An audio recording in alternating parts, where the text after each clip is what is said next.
Kung may balak kang pumasok into real estate practice, you have to familiarize yourself with the Republic Act 9646 or RESA Law.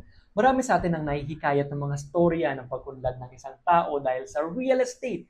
In fact, halos lahat ng masabi nating individuals who are wealthy ay nasa larangan din ng real estate in one way or another. Kaya naman iniisip natin na baka maaari rin natin subukan ang larangang ito upang tulad nila ay umunlad din tayo. Ngunit, ayon sa batas na nabanggit, may mga piling tao lamang ang legal at otorisadong mag-practice ng real estate activities sa Pilipinas. Ito ang mga licensed practitioners na real estate brokers, appraisers or assessors, and consultants, at mga accredited real estate salespersons who are working under the supervision of the real estate brokers. Maliban sa mga nabanggit, may ilan lamang na exemptions na pwedeng mag-practice kahit walang license or accreditation. Tulad ng kung ikaw ay ang owner ng binibenta mong property, although hindi kasama dito ang mga developers.